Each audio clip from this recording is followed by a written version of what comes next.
Today we're going to work on a very easy project. Gather up a tea box and let's make something magical. Hello everyone, I'm Maddie with Spectrum Art Creations.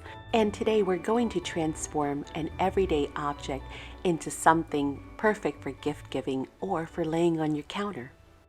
Step 1, we're going to gather our supplies, starting with our beautiful Graphic 45 Warm Wishes 12 by 12 pattern in solids pad. Next, we're going to need a tea box.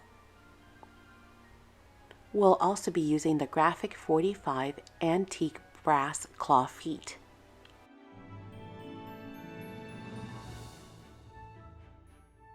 And the Graphic 45 ornate metal corners.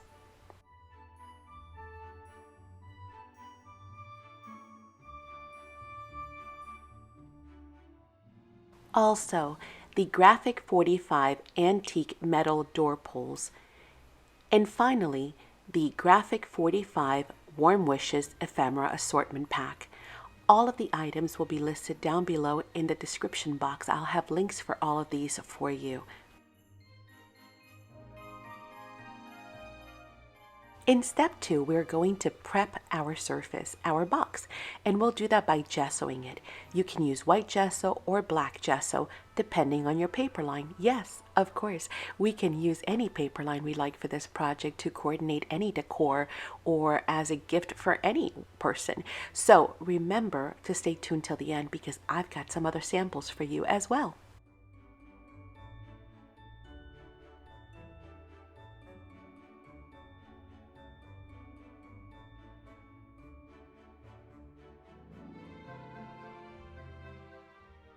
In step 3, we get to select our papers.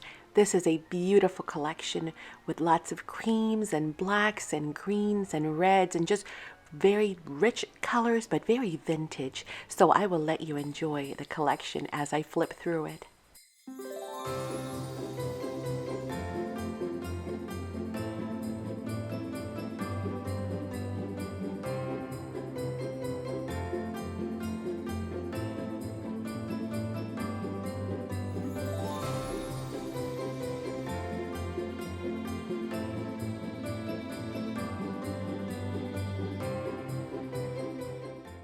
In step 4, we're going to trace and cut the outside panels. We'll trace around our box, our lids, our sides. You can also use a ruler to trace around and get those panels. Now, here's the good news. I promised you this was a really easy project. It's as simple as tracing the box. But even better is the fact that once we've traced the outside panels, all we need to do is take those same panels and trace them again to actually create the inside panel.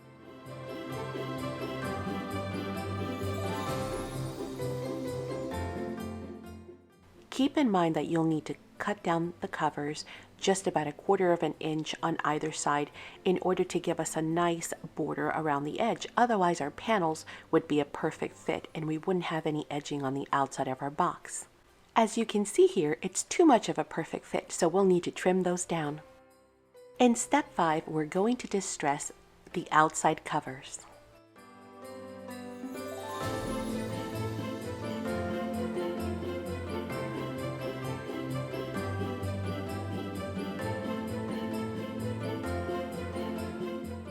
Not only is this an easy project to complete, but it can be completed in just a couple of hours. So all you'll need is a couple of 12 by 12 sheets of paper and a couple of hours. Easy enough to knock out one box a day, so you can make multiples for gift giving as well.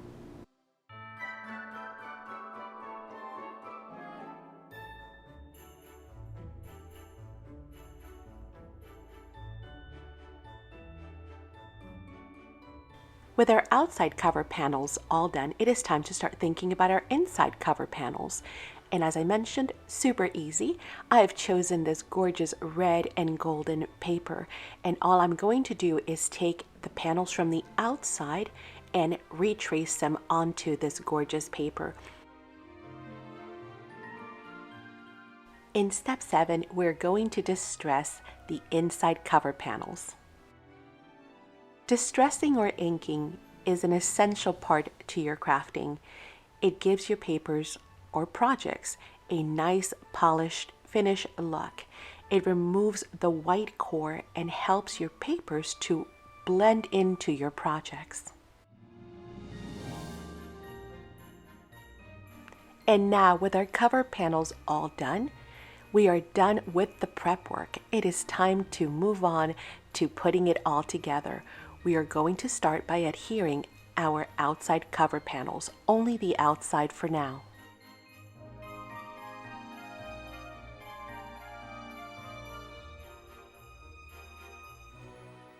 I am using art glitter glue. This is one of my favorite adhesives to use. Actually, you will see a lot of crafters using this glue. It is non-paper warping and it dries really quick. So it's great for quick adhesion and not having to wait for your projects to fully dry. However, the downside to that, of course, is that you need to make sure that you get your project on just right, because you only have about a second or two of playtime before it fully adheres.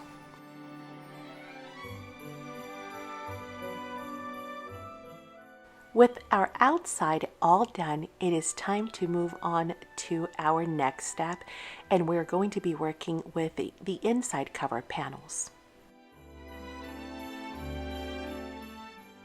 In step 9, we're going to adhere all of the inside cover panels, but we are not going to adhere the one that goes on the actual lid, because we're going to need to cover the prongs from the brads on the metal drawer pulls.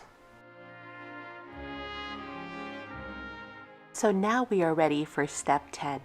We're going to grab one of the metal pulls and we're going to remove 2 of the brads from the packaging as well.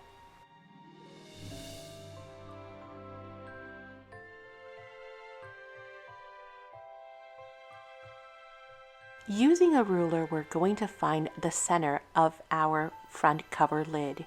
In my case, it is 5 inches wide, so I'm going to be marking at 2.5 inches. You will notice that the gorgeous metal pull has a great design at the top. It's got these 2 elegant circles. I'm using that to find the center where I place my dot on my box, and then I'm using my pencil to mark where my brad placement will be.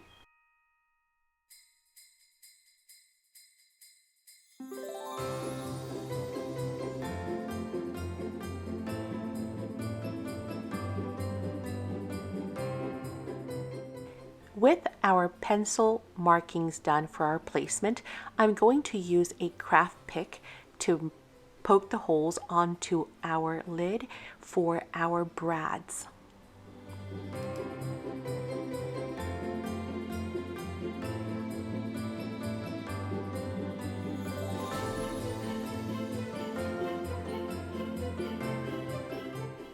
Be sure to check your placement.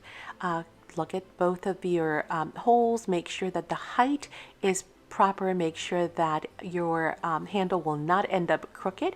And with that done, we're on to move on to step 11, which is our layout. So we're going to gather all of the gorgeous ephemera bits, the die cut pieces from the collection, and boy, are there some gorgeous elements on here. I will share some of those with you so you guys can get an idea, but there are quite a few in the pack.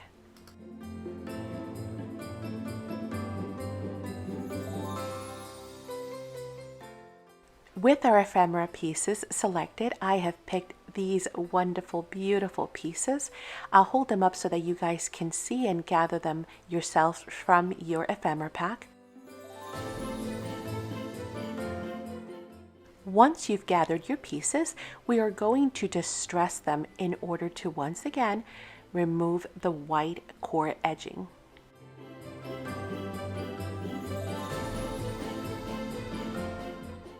With our pieces all done, it is now time to layer. Layering is essential for giving that really nice full look. Here I am showing you how I've layered my pieces. Of course, if you wanted to add some dimension, you can always use your pop dots.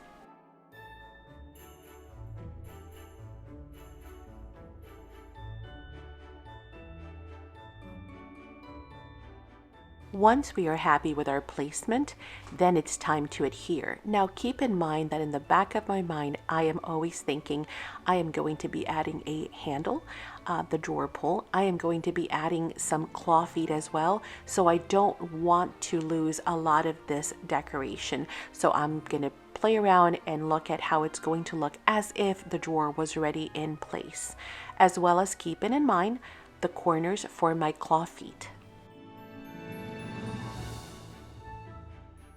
Once I am happy and I've committed, I am going to start gluing. First, I am going to glue the cluster together, and then I'm going to glue down the full cluster onto the box. This will ensure me perfect placement every time.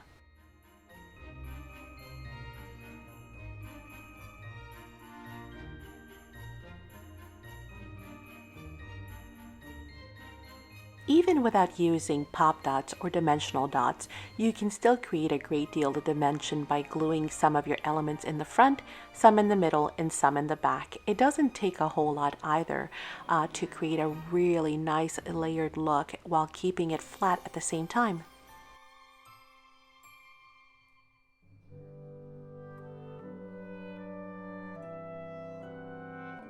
Now with my layout, I have purposely chosen to have some of the images sticking out above the box, or maybe out on the left hand side of the box. So make sure that you do not, if that is the case, if you're doing the same thing, make sure that you are not adding glue all the way up to the edge, because then you can still see the glue smears from the back, right? Not that anyone really is going to be looking at the back of your box, but just for aesthetic look, you want it to be nice and clean.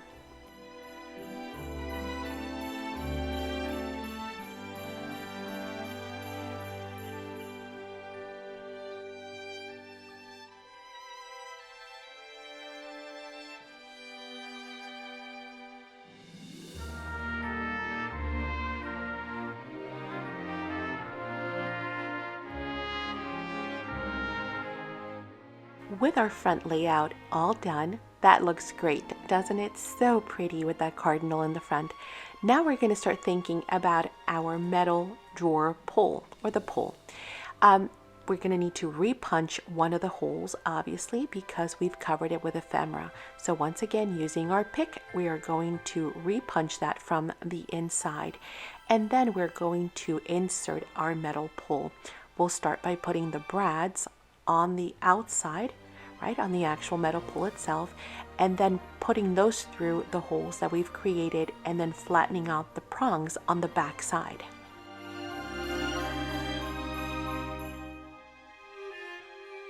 Now before completing your placement of the brads, you will notice that I had actually left the cardinal tail and some leaves coming out of the, like from underneath the drawer pull. If you like that look, then keep it. I later on decided that I didn't like it, so I used my fussy cutting scissors or my detail scissors, and I actually cut those off. So in the final project, you won't see those leaves and the tail anymore. But again, something that I wanted to mention to you in case you want to cut that now rather than later.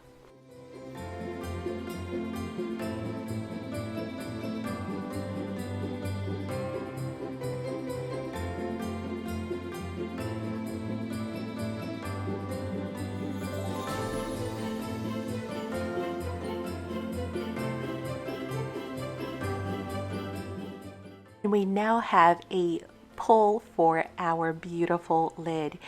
With that done, it is now time to insert the final piece on the inside. Again, remember, we left that off on purpose because we needed to hide those prongs. If you forgot to do that, you can always put some kind of a decorative strip of paper, something to kind of hide the prongs, but it is much easier to leave this piece up until the end so that it looks nice and seamless.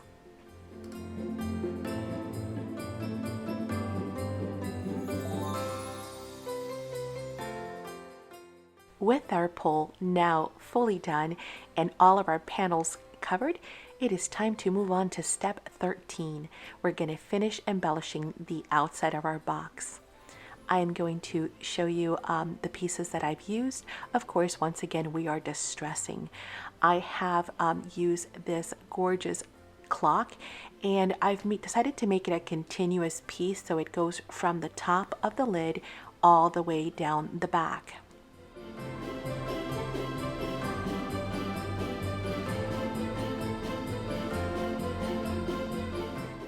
Now I've used my clock as one full piece and simply scored it in half. Another option is cutting your clock in half, adhering one half to the top lid and the other half to the back.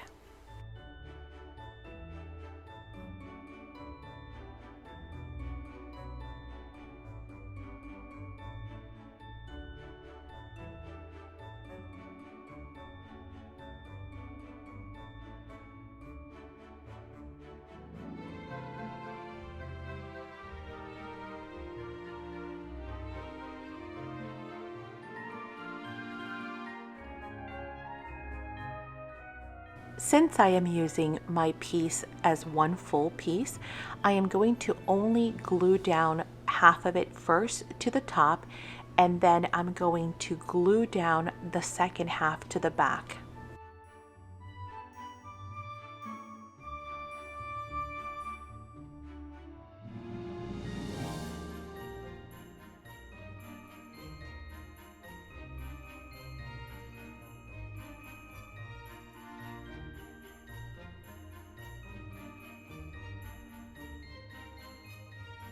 Now we will start working on our left and right hand side.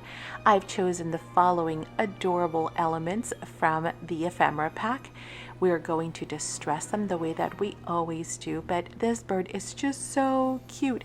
Now once I was done, I realized that I had glued my ephemera pieces too close to the bottom edges, to the corners, and that got covered some by the claw feet. So just a reminder that just like we did in the front and we took into consideration our spacing for the claw feet, do the same thing on the sides. Now once again, our goal is to create awesome layering without adding too much bulk. So we are going to be using several pieces for either side to create that dimension.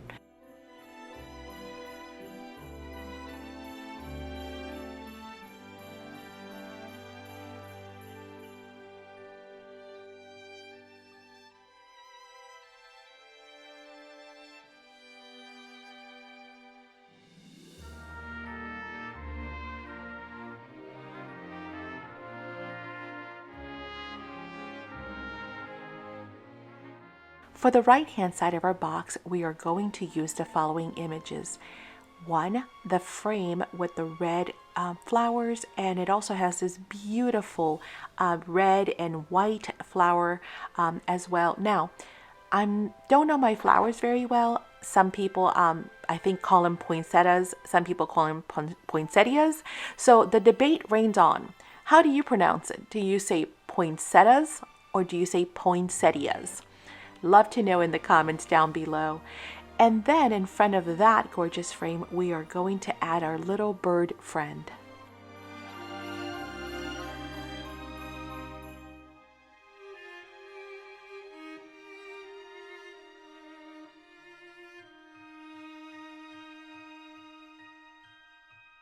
With our right side completed, we're going to flip our box over and start working on our left hand side.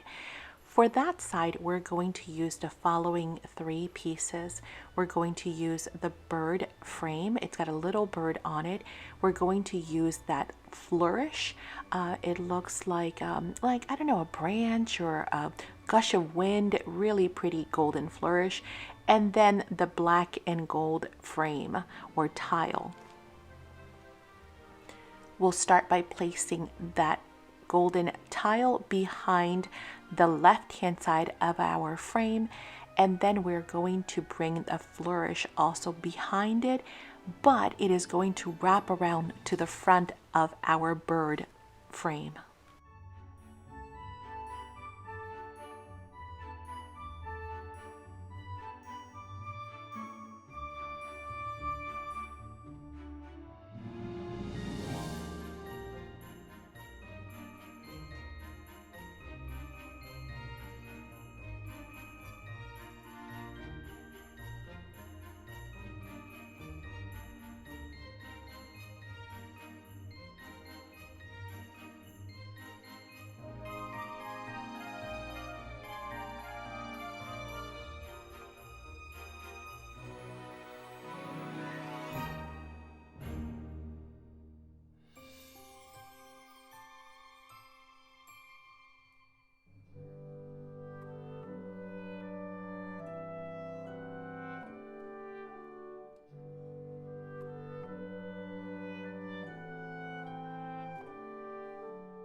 Now, as it got later in the evening, I realized that my lighting is casting a lot of shadows.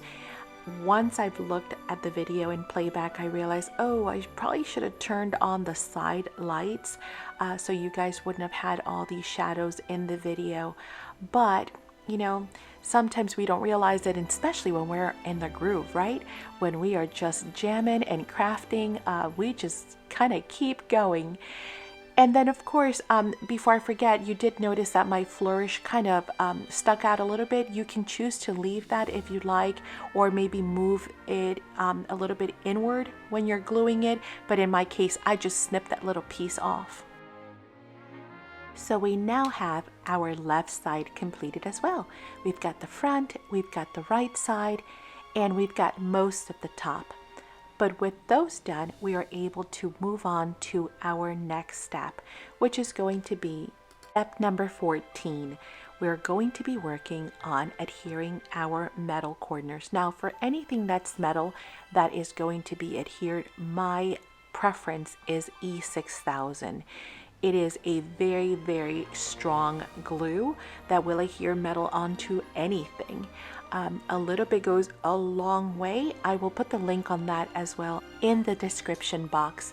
And hopefully maybe I will do some little pop-up links here on the top right-hand side of your screen as well. Now the package comes with 4 corners. 4 are flat and 4 are dimensional. I'll do a close-up here for you guys to see the dimensional ones that we're going to be using. They're gorgeous with great details. We're only going to need 2 of those because we're only going to be adhering our corners to the front left and right hand side. If you adhere 2 to the back, it will actually prevent your box from closing or opening, excuse me. Now, your box might be a little bit different. You might be working with a different brand of tea box or perhaps a totally different box altogether. So do keep that in mind. Make sure that before you commit to adhering the ones on the back, that it doesn't prevent your lid from opening. When applying your E6000, you want to use it very sparingly. As I mentioned, it is very strong. We are not adhering onto melanite or glass or anything that is a slick surface, so a little bit will go a long way. You also want to make sure that you do not go all the way to the edge, because as you press down your corners, the glue will ooze out. Next, we're going to find these 2 black and gold pieces. We're going to use those to create faux hinges.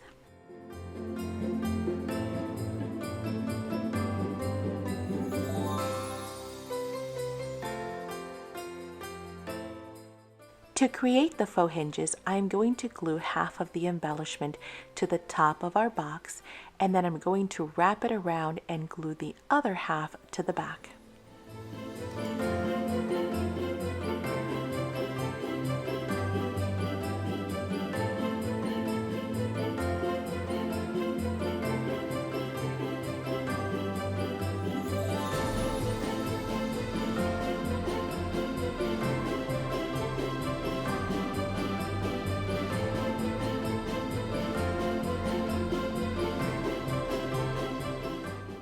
The nice thing about using paper for hinges is that paper is very forgiving. It is very kind, it is very pliable, and of course it has fibers and pulp which allow it to bend and stretch.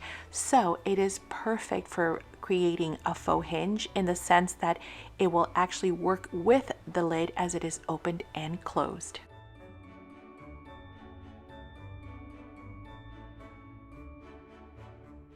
Now it is time for step 16, our final step. We will be adhering our claw metal feet onto our box. These pieces are so stunning. They'll make anything look amazing and expensive, which is why I love using them. They are heavy and very nicely detailed, so great to use, as I mentioned, on any project. Now, I'm going to be using E6000 once again to adhere these. They will require a little bit more adhesive, not a whole lot. Remember, a little bit goes a long way and you don't want it oozing out of the sides.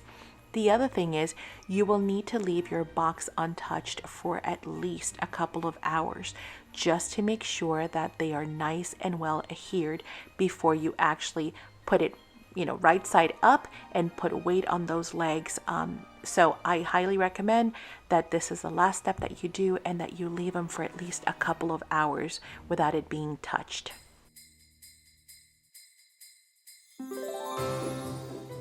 And here we have our completed box. I have filled mine with an assortment of teas, perfect for any tea drinker in your life, whether it's to decorate one of your own counters or perhaps to give away as a gift, be it the holidays or be it any occasion. It is absolutely adorable, full transformation of a plain old box. I did promise you that I had some other samples for you, so I will be sharing those with you here now. I will also be linking the videos to those as well in the description box down below, so make sure you go ahead and check those out. Thank you so much for joining us today in the studio. I hope you guys have enjoyed it. I hope you guys will make one as well. Don't forget to leave us a comment. We love hearing back from you guys, and it helps the channel grow and helps us to bring you even more content. Also, don't forget a thumbs up. Hope you guys have a blessed, creative day. And don't forget, please go check out one of those other videos. Talk to you guys soon. Bye!